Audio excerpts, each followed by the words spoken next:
Hello, Kabantay Mars.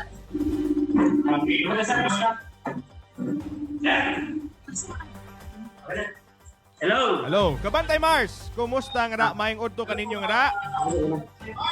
Hello, sir. Good afternoon. Good afternoon, sir. Maayong udto kaninyo. Naaman day kanang live ta karon no sa Bantay Radio Online nata sa programang Ang Balaod ug ang Katawhan. Mangayo lang ko og kanang impormasyon aning imong naingon nga complainant. Sige, sir. Ano siya, sir? Actually, taga La Libertad ni siya, sir. Dili sa Negros Oriental. Dili sa mong Barangay North Poblacion. Muni siya si Miss Shinami Timonio. Among residente dili sa Barangay North Poblacion, La Libertad. Okay, sir. Unsa man day ang issue ani, sir? No, anong naabot man ta og kanang Okay, sir. nangayo man tagtabang ako legal. din ihatag niya, sir. Aron siya mo'y Sige, sir. makasturya o ba, sir. Okay na din. Hello? Hello, ma'am. Mayong udto nga ra. Mayong Oto, sir. Nata karon live ta karon sa programang Bantay Radio Online, no? Naka-hook up ta ngaron nasa ta ngaron sa Gihulngan, Sambuan, Tayasan ug sa Tuburan sa Cebu, no? Ang programa nato gitawag nga Ang Balaod ug ang Katawhan. Ma'am, mangutana lang unta ko, unsa man di ay ang nahitabuan ni ma'am, no? Kanang nag-mention man gud ta nga batan-on ni sila. Di lang nato i-mention ang ilang pangan mga ma'am ha. Ato lang mangutana lang ta unsa man jud ang imuang issue, no? Naabot man tag ingani nga punto. Ma'am, palihog ka, ma'am. Sir, ka na good, sir, kay kuan ko na siya ka ng lahi ang gilalisan. Gamay ra gyud kay ang gilalisan niya. Niabot bukod sa punto nga personal na nako, nya ginan ko ba nga ikaw hugaw ra ba kang pagkababayi kay gahalok-halok mo ni Carlo. Unya, ma'am. Unya di mo to ni anak ko nga kuan ko nga ano sa aman usang hitabua ba. So ako ang gibuhat, sir, is nindango pra ko diri sa barangay kay bastos na magud kay nangon anak good. Para na ko ba kay wala magid na ko na wa gid na mo na ako buhata kay kana kong laki ha. Ninyo maguna siya, sir, niya usapod parinti ra namo. Okay. Sakto ba Malagay akong niya. pagsabot, ma'am, nga ang kaning nag-ingon ani nga statement kay utrosan ninyo nga parente? Oo, pag umangkon ra nako na siya, sir. Pamilya day mo, ma'am, no? Oh, pamilya ra gid kaayo. So ako gud anak nasakit gid ko ba kay ngano gihimuan kog istorya nga wala gid nako kuana, wala na ko buhata. Okay ron tagibuhat na ako kay dili gyud ko mo kuan, muriak di ko muriak nimo abot sa punto nga una ni ba? Maabot ning barangay kay pamilya ra biya pero involved man gud ang usa ka tawo gud, sir, nya pamilyado ko gid kaayo. Di ko ganahan na makaguba o kuan, sir, kanang daot, pamilya. no? Mao sa DI, no? So ma'am, ako sa dayong pangutan-on kanang unsa may mga developments, no? Agi sa inyohang Bantay kaning barangay nga conciliation, ma'am. Naaba mo'y nasabutan o unsa man? Na settle gid, sir, na settle gid siya atong Friday na kay by Thursday wala man gud tugod kay napagkos kahubos ato ba ana niya, which is ang duha ka bata good kay wala gani proper gani nga isag mana na lang ba ate pasaylo amis amo ang gi kuan gi nahimo unta ba pero wala man good. So niabot gid sa punto nga ang ako pod kuan tinabang nagi kahubos, no? nagi kasakit kay pag umangkon ra kayo nimo niya mun anaon gani ka anak ba? Ragi lang gud sakto. Dira pud sakto niya. Napagid sulod sa panimalay na mo. Nya, sa manghitabuag gud taon nga. Nara pirmi ako ang mama. Nara pirmi ako ang anak diha niya. Ay gano kung magbuhat gud kun ana sir oy nga may kahayag kay dako nabuang. Kaning ba? nahitabo man kani sa panimalay na naabay lain tao, no? Nga nakadungog ani na singgit ba ni o unsa man ni siya? Asa ka ng paglalis na mo, Kaning sir? paglalis ninyo, naabay lain tao nga nakadungog? Wala siya actually, wala gyud siya dito sa balay. Sa laing balay sa amo ara pong apuhan. So nay ginakadungog ang ako ang mga yaan ra pod, ana ba? Nay sa katawo nga dili pod related ra namo, ana gani. Kanang yung nagi kaulaw gyud bang nahitabo, pakaulawan gyud ka. Okay. Sige. Nga dapat unta ato nga point kato rin yung gilalisan, ato ra gyud unta. Di na mo lapas. Okay. So, Ana gani? sakto akong pagsabot, ma'am, nga na-settle na ni ninyo, no? Wala pa. Okay, na-settle. Maayo kay ako sang tubagon ang inyohang kuan, ma'am, no? Kay nangutana manggutag unsa may mga kaso nini. Oo, ana gid Oh, sir so- kay para pod ma-aware ang uban gid sir ba kay ngunana kay nana magutong usang iya anak ko. Day, ko ano ba day? Kinang si tawag ani kinang mag-SWD ka ni day kay puros mga batan-o ni imong kontra. Ana ba? Nagkuan ko kung pagalingon ko nga no. Ana ba? Sad niya batanon, no? Usahay kaning kaning batanon mangguta usahay di kay nato masabtan ang tibuok nga sitwasyon, no? Nya usahay wa lang kayo siguro nabantayan o wala lang si dili sila conscious ato. Pero ato ning tubagon, ma'am, no? Ang kani manggong manaot ta og kanang katawhan, labi na daghan biya kay nig ganang mga situation, no, nga magdinautay bisag dili sakto ang kaning mga statements. Ang tawag yun na, ma'am, matawag na siya slander, no? Kanang slanderous statement. Saya nung pagkastorya, ma'am, kaning slander or sa balaod na to gitawag nga oral defamation. Mo ni siya ang kaning pagdaot sa kanang atong kapwa Pilipino, no, o unsa pa na, to the point nga naa sila'y insulto. To the point nga ma-damage ang reputasyon sa katawhan, no? Sa usa ka tawo, no? And then based sa imuhang pagstorya manggod kanang murag dako-dako sad siguro to ang imong nabati, no, nga damage to reputation. Sakto ba, ma'am?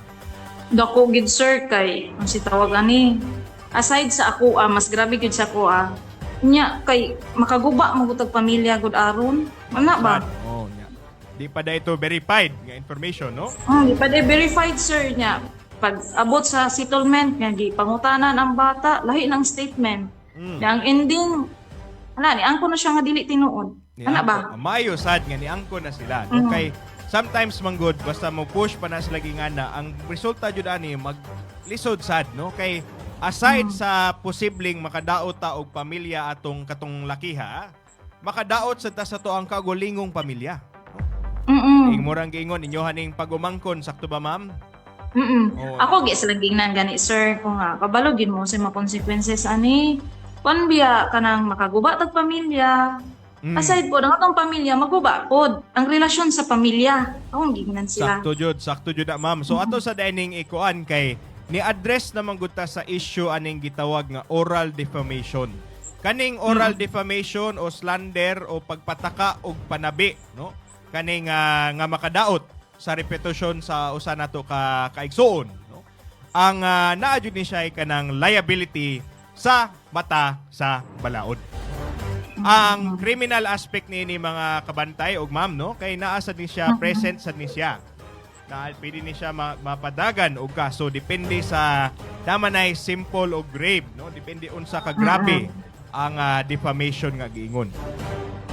Pero aside from that, naa sad tay dapat i-address, no, kay pamilya manggod ni sila, no, sa atong mga listeners, mga kabantay, pamilya sad ni sila. Ang usa sa dani kay although naay defamation nga aspect, ang atong balaod manggod klaro kayo. In so far as an issue gani involving family members, ang balaod nato nagmandato, mandated ni siya, mga kabantay, ha, nga muagi usa og family conciliation and mediation. So, ma'am, katong giingon ninyo, ma'am, di ba naman tay barangay. No? Ang trabaho sa barangay, isip lang pag-abot sa mga partido, so ayan sa og kanang ayo, no, within the barangay level. Kung pananglitan gani, maabot pa ni siya og kaso nga ato yung tinud-on, no, magkaso sa ang proseso na to ana mandated ning gitawag nga family conciliation and mediation kay nganuman, no? Ang atong nasod manggod sanctify, no, ilang gihimong sagrado ang usa ka pamilya. The family is the basic social institution of society. Mo nang nasa tong konstitusyon, no? Ang epekto niya na, ma'am, kanang basta kaso gani sa pamilya, in this case sa inyong pag-umangkon, no? Agi lang siguro ni linalisay or wa nagkasinabtanay, no? Ang mahitabo niini, iagi ni siya og kaning gitawag nga conciliation and mediation. Ang buhaton ninyo ana magsabot sa mo unsa man padayonon tani or dili lang, unsa man kanang unsa bay kanang gusto nimo kung magpagahi pa ka ngara or mangayo na lang kag pasaylo para mabuo gihapon ang atong pamilya. Unya maayo sad nga nahibaw-an nato ma'am no nga nangayo sa day sila pasaylo. Ni angkon sa day sila. Ni angkon gid pud sila sir. Ang usa sir katong 16, ni angkon gid siya nga. Niya na gid siya te ante kanang nagmahay ko nga nasayop ko og wala po ko kapangayo pasensya diha nimo. Agi lagi ko nas kalagot niya. Moto nga okay na to sir. Dayon ang katong usa kay hilungon magud kayo pud ba niya. Naagi siya baruganan siya ha pero ang ako lang sir ba nga kana ganing makuan gani sila kan abang makat-on sila nga dili na nila buhaton kay sayop da ini ana ba kay maayusad. What if di ay mo ko ta kabalo sa to agong makahalubilo sir ba nga mga tao niya kapagwas sa putaglaing istorya na po di lain na pong kuan lain na pong istorya lain na pong kuan na pod mo na ako nga wala magyud ko niingon siya nga ipabot gid sa taas ang ako lang gid nga makat-on gid sila. So sakto sad na ma'am no kanang nindot sad na nga appreciation kay na siya nga sa imuhang kahimtang ba nga despite nga nalain ka the fact no nga matag pamilya rasad mo inyo sad nang gimurag ni nahitabo nga na kuan ba na prioritize no ang inyong isip pagkapamilya. Nya ato sa dining para lang sa dugang kasayuran ma'am no kay naingon man gusto ang edad sa katong bata. Ang edad, no? sir. So ang edad ato kay less than 18 years old. No? Para lang sa dugang kasayuran sa tong mga kabantay, sa tong mga listeners karong sa pagkuyog nato sa programang Ang Balao Dugang Katawhan, ang ato ang criminal age. No? By the time kanang batanon gani, a child that is below 15 years old, timan na to mga kabantay ha, 15 years old, 15. A time that is below, a child that is below 15 years old is exempt from criminal liability. Unsay pasabot ni ana, dili na sila ingon nga wala na lang joy sala. Ang ilaha lang, ipaagi sila og kanang mga intervention, mga programa. Sama atong mga example ma'am nga DSWD ko no. Para in town ma-reform ang kaning atong kabatanunan. Pananglitan gani kung 15 to 18 years old nga naa man tong idara nga to nga 16 no. Ila paning exempt paghihapon ni sila sa criminal liability pero ipaagi sa nig mas lig-on nga intervention. So lahi na sila nga program no. A stringent intervention program. Ang exception ra niini mga kabantay og ma'am no. Kung pananglitan ni act ni sila with kaning gitawag nga discernment. Kaning discernment mo ni siya ang kaning murag kabalo na siya nga bati iyang gibuhat, kabalo na siya nga kanang ako juning buhaton para makabuhat ko og kadautan no sa laing tao. Essentially, so mo na siya ang discernment. In this case, maayo nga ni kuan sad sila nangayo sila pasaylo kay ni angkon man sad sila nga nadala sa kalagot. No? But regardless, even if nadala tog kalagot, they acted with discernment, no? Nga nakadaot sa imuha. No? Sayop jud to. But maayo again, ang ato amanggong kami sa diisip nga ri sa atong programang Ang Balao Dugang Katawhan. Amo adyo nga tumong tinguha nga magkaayo rasad, no? Mga dabi nagpamilya, no? In this case, happy ko, no? Nga nangayo rasad sila pasaylo. Unya murag maayo sad ma'am kay nangayo naman din sila pasaylo. Na ba kay dugang nga pangutana ma'am o gusto nimo ipapasundayag sa ato labi na sa tong mga listeners karon nga naa sa Negros, no? Ang ako lang sir, lesson learned na gyud. Dapat unta maatong ma-educate or madisiplina na to ang mga kabatanunan karon nga dapat gid unta nga dili gid pasagad og istorya, dili magpasagad og pagawas og istorya kay wa man gud ta kabalugod nga masakit ang usa ka tawo. Di ba? Sakto sad, no? Kanang Oo. lahi sad sa to ang buot ba nga murag na, may kay tag reputasyon, may kay tag gidepensaan nato tong reputasyon unya madaot lang kay dili verified ang information, no? Mao gid sir niya. Ato pong higayuna, naingnan pagid ko nga guilty daw ko. Mm. Ko dapitan na guilty kay dangop lagi na ko barangay. Labaw pa huwis. Okay. Sa sir? Labaw pas huwis.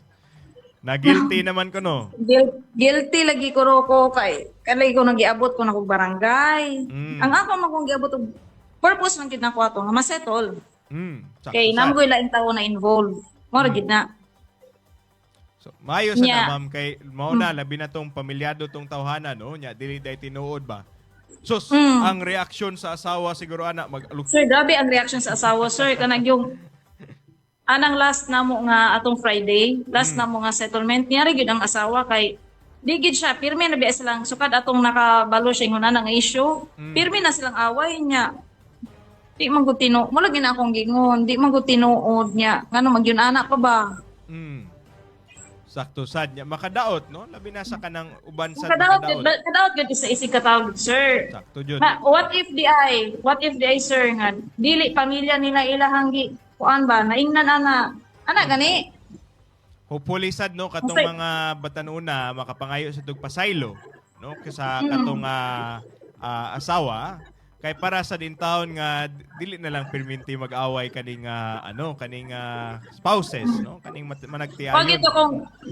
Pagit akong purpose gid sir nga masettle ra gid siya. Ana gid masettle ra gid nga wala na wala na issue.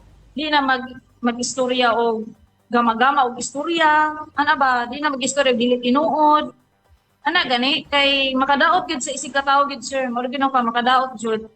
Sakto sad. So mama, maayo sad no nga inyohan nang nasulbad, no? Hopefully nga given time kay kasabot sad ko murag naratol sad tong ang pamilya no nga naabot og barangay.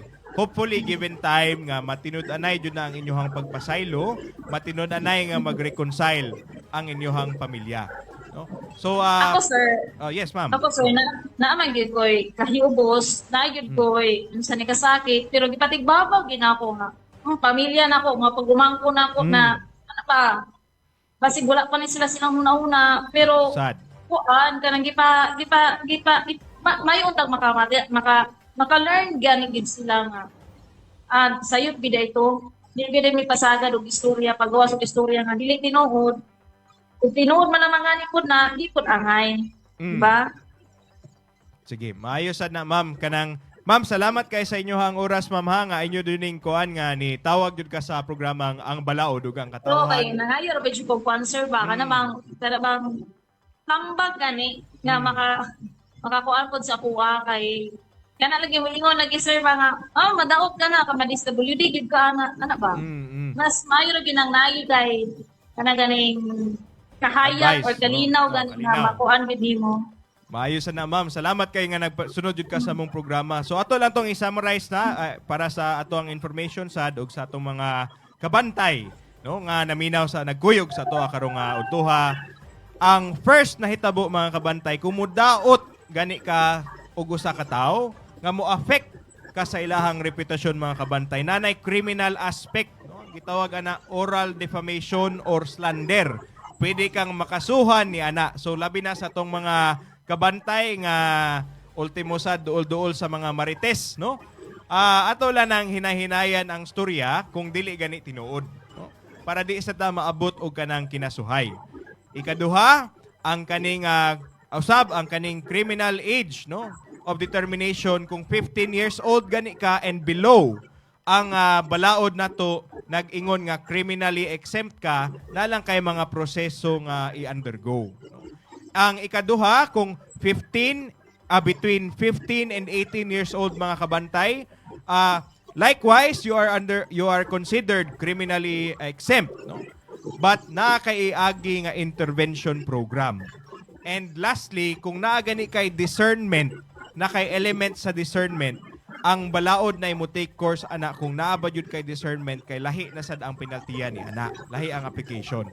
Now, naa sa tay kaning mga issue gani labi nagpamilya, ang ato ang korte ga mandate jud. Gimandato jud na nga nay gitawag nga family conciliation and mediation proceedings, no? Sa kaning mga ingani nga proceedings, ilang isuway o kanang hilot kunuhay, ihilot ang mga issues para in town maayo ra ang mga misunderstanding siguro, and hopefully dili mabuwag or dili masakitan ang pamilya. So, nakuha ra na nato, ma'am? Oh, yes sir, yes sir. Sige. Okay, ma'am, kanang daghag salamat, ma'am, ha, kay maminaw sa Sir, tasa. thank you kayo. Thank you kayo. Problema, Gid, sir, ma'am. po, Maayo jud nga palihog latag paminaw kung namoy mga issues mga kabantay, no, sa atong mga kabantay sa diha, namoy issues nga gusto ninyong klaruhon, gusto ninyong masabtan, open na jud ang amo ang communication lines, no. Follow lang mo sa Bantay Radio Online Facebook page. Message na mo nga ra nya ato din ng tubagon sa sakto ug yano nga pamaagi. So ma'am, daghang salamat sa mga pagkuyog kanako karon sa programang Ang Balaod ug ang Katawhan. Thank you po kayo, sir. Thank you kayo. Thank you.